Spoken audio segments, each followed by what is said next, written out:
Hello. Okay, now let's start on this topic of alternating sequences. How about we try this example to start off with? We have this general term, the nth term, a sub n equals -1 to the nth power, and we'll write out, say, the first four terms. How about that? A sub 1 equals -1 to the first power, and that equals -1. The second term is a sub 2. That means the -1 is taken to the second power, and -1 squared, -1 times -1 is +1. So there we go. The third term, a sub 3, equals -1 to the third power, which means -1 times -1 times -1. That would give us -1. And finally, the fourth term, a sub 4, equals -1 to the fourth power, which means it's shorthand for -1 times -1 times -1 times -1, which is 1. And you see there's a pattern here, right? Every time that the exponent is odd, you get a negative number coming out, and when the exponent is positive, you get even.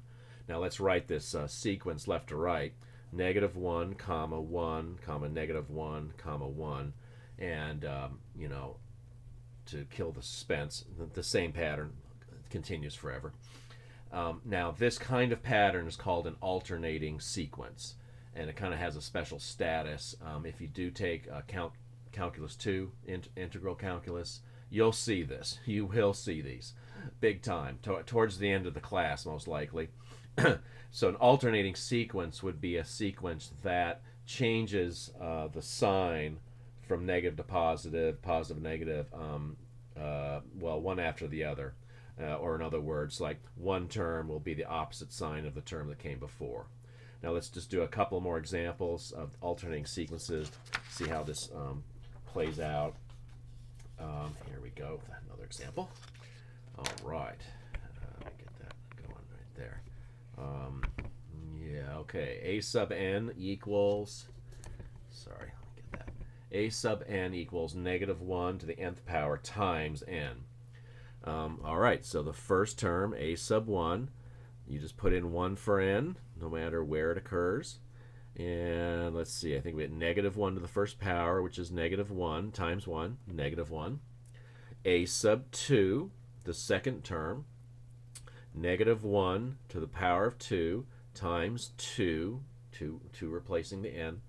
Well, -1 squared is +1, and we're multiplying that by 2, so 2 is the output. A sub 3, well, that equals -1 cubed, third power, times 3. And -1 to the third power would give you a -1, and we're multiplying -1 times 3, so -3. And then finally, a sub 4, -1 to the power of 4 times 4. And that would give us +4. Now, writing our outputs as a sequence in a little more direct way of -1, comma 2, comma -3, comma 4.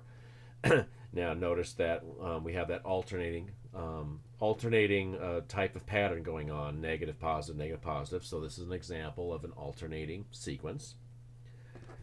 Let's try another example here. How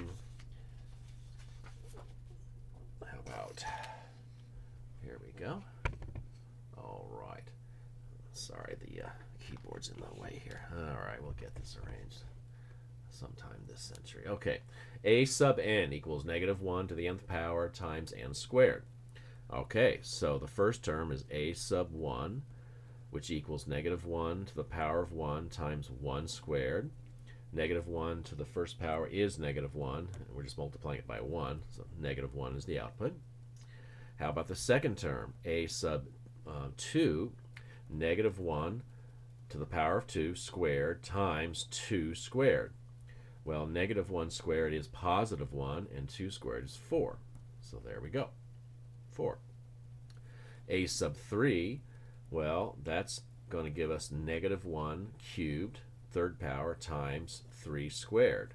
Now negative 1 cubed is negative 1, and we're multiplying it by 3 squared. That gives us negative 9.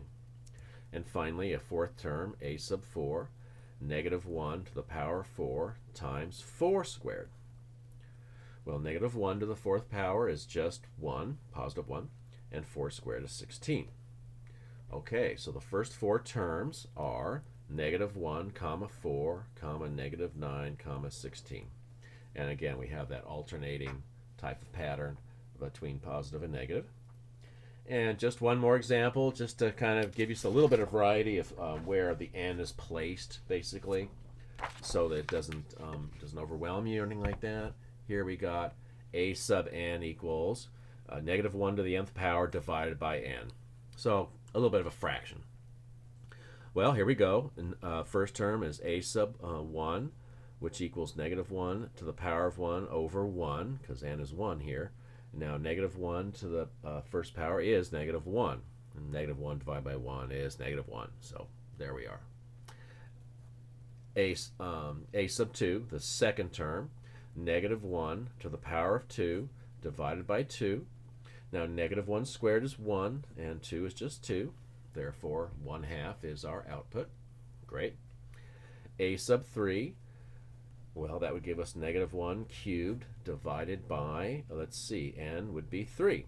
Well, now negative 1 cubed is negative 1, and the denominator is just 3, which equals n in this line. And finally, a sub 4. So negative 1 to the power of 4 divided by 4. Negative 1 to the fourth power would be a positive 1, and we have a 4 in the denominator. Now, writing out the list left to right, we have negative 1, 1/2, negative a third, and 1/4. Okay, so I think that will be adequate for alternating sequences. Of course, I'm creating some practice problems online, and we'll see this with ClassWorks in class.